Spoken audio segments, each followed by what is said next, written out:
Os próximos dias serão agitados, isso é o que eu posso dizer para vocês, porque o Fluminense está no mercado após não conseguir fechar a negociação por Boanga e também busca um zagueiro. Vocês vão lembrar, não faz muito tempo, acho que no último final de semana, talvez um pouquinho antes, eu já vinha trazendo aqui a informação para vocês, acho que desde a sexta-feira passada, na verdade, que o clube estava no mercado buscando um zagueiro, porque viria como uma possível reposição a saída de um atleta no setor.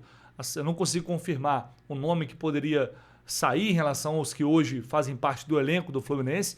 Não sei também se isso vai se confirmar, mas era fato. A despeito da negociação com o Nino, são coisas diferentes. O Fluminense segue interessado no Nino, vai fazer de tudo para trazê-lo de volta no meio do ano. E para isso, como a gente sabe, vai ter que pagar uma boa grana. Mas o clube estava tentando viabilizar uma chegada de imediato para reforçar e qualificar o setor, que era, na minha opinião, uma necessidade e sempre deveria ter sido uma prioridade trazer um jogador à medida que perdeu o Thiago Silva. E essa informação ela se confirma à medida que, agora há pouco, ali na TNT Esportes, informou que o Fluminense tem interesse e tenta contratar o Adrielson, ex-jogador do Botafogo, que agora está nos Emirados Árabes. A gente lembra que o Adrielson foi um dos principais jogadores do Botafogo naquela campanha de 2023. Depois, naquele acordão do Textor, levando jogadores para o Lyon, ele acabou indo para lá, mas não se firmou. Dá para ver pelo histórico dele aqui, um jogador de 27 anos, tá? Ele ficou lá, jogou 3 jogos pelo Lyon, aí depois é emprestado, volta para o Botafogo, depois vai para o Anderlecht da Bélgica, enfim, temporada 2024 para ele praticamente não existiu. E aí ele vai para os Emirados Árabes, jogar no Al Ahly. E aí volta a se firmar, são 24 jogos, 5 gols. Muito jogo, né? Aliás, muito gol para um zagueiro. Isso em 25 partidas. Então a gente observa aqui que ele é titular absoluto da equipe, joga 90 minutos, praticamente todos os jogos, e aí a gente está falando de um jogador importante para eles. E o que se tem de informação é que eles rejeitaram recentemente uma proposta de 8 milhões de euros da Rússia, eles estão pedindo 10 milhões de euros por ele.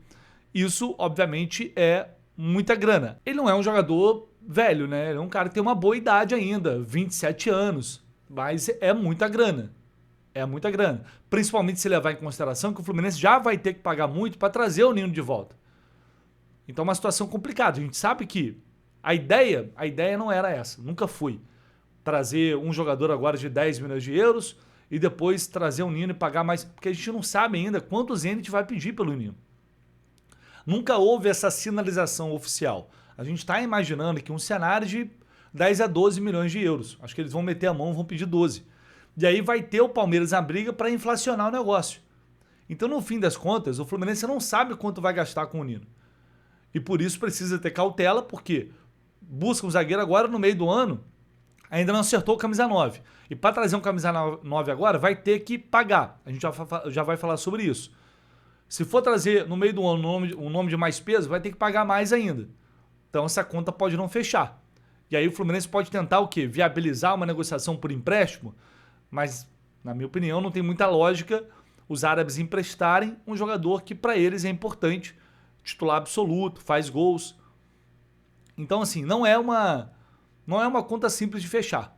O Fluminense vai ter que arriscar ou vai ter que pagar muito mais do que pretendia para reforçar o time nesse início de temporada. Tá? É um risco que o clube pode correr, contando com outras situações futuras.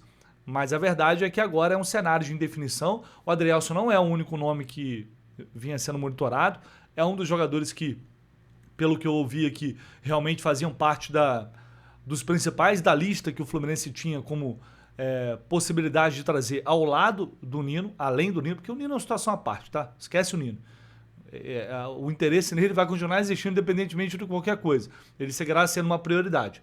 Mas o clube entendeu que precisava buscar um jogador agora, contando com uma possível saída no setor. Eu também informei isso lá atrás. Um zagueiro que faz parte do atual grupo poderia sair. Não consigo confirmar esse nome ainda. Talvez essa negociação não tenha avançado. Mas enfim, é um fato. O Fluminense está trabalhando para anunciar novidades até a próxima sexta-feira. Falei aqui no último vídeo que a ideia é essa, é correr com essas negociações. Então, para viabilizar um nome, e anunciar rápido, a gente sabe, ou você chega com muita grana, ou é um jogador que não é uma unanimidade. Para o ataque, a solução pode ser essa. Por que eu estou falando isso? Porque a proposta que o Fluminense fez para o Buanga, ela permaneceu na mesa. O Los Angeles, ele não se recusou a negociar o jogador. O que eles fizeram foi mudar os termos, mudar a postura. Colocar como condicional uma liberação quando eles estiverem um substituto. Só que o Fluminense não tem tempo. O Fluminense corre contra o tempo. O relógio é um adversário do Fluminense no momento. E aí a diretoria entende que precisa agir e não dá para ficar esperando. Mas eventualmente, porque para o staff do Buanga, eles sinalizaram que pode ocorrer uma liberação no meio do ano, no mais tardar, porque o próprio jogador pediu, olha, se não for agora, eu quero ser liberado no meio do ano. Só que aí já pode ser uma outra realidade. É janela de início de temporada na Europa. E ele tem muito mercado na França. Então, como que o Fluminense conseguiria ter uma garantia de que ele viria mesmo para cá sem ter um pré-contrato assinado? Porque ele tem contrato até 2027. Não dá para assinar um pré-contrato, né? Só no ano que vem. Então, é uma situação complexa. Eu não descarto. A gente lembra, o próprio presidente falou que o Savarino não viria mais. E depois tudo mudou. Se o Fluminense não acerta com o jogador agora, rapidamente, os caras podem chegar e falar, pô, cara, foi mal. Vamos aceitar a proposta aí, ele vai de uma vez, tá? Paga aí os 15 milhões e leva. Cara, futebol tudo é possível. Por isso, eu acho que o Fluminense não se retirou oficialmente da negociação. Esse é o ponto. O Buanga, como eu falei mais cedo, é o 01 do scout. Sempre foi. E passou a ser uma prioridade absoluta à medida que o clube foi avançando nas conversas e nas tratativas, tá? Então, vamos ver qual vai ser o perfil desse outro jogador que está negociando. O Fluminense já tinha uma situação engatilhada, já vinha nesses últimos dias iniciando conversas com outras possibilidades e acredito que muito em breve a gente vai ter o nome desse jogador.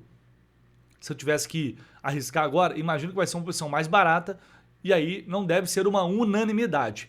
Mas veja bem, estou falando em teoria, pelo curto espaço de tempo, pela janela está fechando dia 3 de março, por Fluminense vem de 2 negociações frustradas, as opções vão ficando mais escassas, então é mais difícil você conseguir contratar um jogador de peso agora, né, e viabilizar tudo isso até o encerramento da janela. Por isso, por enquanto, é uma dedução pelo que eu já comecei a ouvir nos bastidores, tá? Essa é a tendência. Vamos aguardar para ver se realmente vai se confirmar. Então são duas situações que podem acontecer. Um camisa 9 chegando e um zagueiro também, que pode ser o Adrielson ou outro jogador. Mais um de saída. Mais um acertando a sua saída. A gente vai falar agora sobre Gabriel Fuentes. Mas antes, rapidinho, fazer o convite para você que não foi ainda na Food Fanatics, utilizar o cupom Jornada 10, corre lá para comprar a sua nova camisa do Fluminense, temporada 2026. O preço está salgado, tá demais, a gente sabe disso, mas utilizando o cupom Jornada 10 você paga mais barato, 10% de desconto na hora, e se puder pagar no Pix é mais 10% de desconto. Então a camisa versão torcedor ali, infelizmente tem essa diferenciação, sai um pouquinho mais em conta, 429, você pode personalizar, e personalizar na Food Fanatics também sai mais barato do que em qualquer loja oficial também que você pode e vai encontrar por aí. Então tem esse diferencial também. Com essa economia de mais de R$100, utilizando o cupom Jornada 10, você pode, cara, comprar outros produtos e até camisas alternativas. Você pode comprar uma mochila, você pode comprar uma necessaire para presentear alguém, dar de presente aniversário, comprar, olha só esse joguinho aqui pro filho, ou o seu próprio filho, ou o filho de alguém. R$70 você consegue, com esse desconto, adquirir mais produtos do Fluminense e com isso deixar alguém mais feliz. Até faca personalizada com o Fluminense tem na Food Fanatics, tá? Então corre lá, aproveite o cupom Jornada 10 para pagar mais barato em tudo que tem lá na Food Fanatics. Vamos falar sobre Gabriel Fuentes agora, porque mais cedo o Saulo Alves, lá de Fortaleza, tem um canal que faz a cobertura lá do Fortaleza, informou que o Fuentes está indo para lá. O Diogo Barbosa até foi uma declaração pesada do Carpini, falando que o Diogo Barbosa não faz mais parte do clube, uma declaração até que gerou uma certa polêmica ali. Eles estão no mercado buscando um lateral esquerdo, e o Fuentes está indo para lá após a negociação com o América do México acabar caindo, melando mesmo. A ideia do Fluminense era negociar ele e o Lima com o time mexicano, as duas operações sendo feitas em conjunto. Mas devido à falta de acordo dos representantes do Fuentes com a diretoria do América do México, a operação acabou caindo, ele voltou, mas a gente sabe, falei aqui, ele não permaneceria no Fluminense, não há espaço para ele, a diretoria, a comissão técnica já não tinha o Fuentes nos planos para essa temporada e ele seria negociado para algum clube. E acaba agora, ele vai para o Fortaleza, vai disputar a Série B lá no Fortaleza. Para ele, eu acho que é uma melhor solução. É claro que para o América do México, talvez, né, não sei em termos de salário, se bonificações, essas coisas, se teria alguma vantagem. Acho que talvez para projeção de carreira para ele seria melhor, mas vai jogar uma Série B no Fortaleza que talvez dê a ele uma rodagem, uma oportunidade de mostrar serviço até para outro clube. No Fluminense, ele realmente se mostrou um jogador muito limitado, um jogador muito fraco, à exceção daquela reta final de 2024, em que realmente ele foi bem, ajudou o clube ali na luta contra o rebaixamento naqueles últimos jogos. Mas o recorte geral do Fuentes é de um jogador bem abaixo, tecnicamente, daquilo que se esperava, tá? Então o Fuentes está indo para o Fortaleza, é mais um que faz parte dessa barca do Fluminense, essa barca pesada que está partindo neste início de temporada 2026. E pode ter mais gente nela, tá? E ainda pode ter mais gente. Eu volto assim que possível com mais informações e mais notícias aqui no canal do Lessa. Se puder, não esqueça de deixar o seu like e se inscrever aqui no canal. Tamo junto, valeu!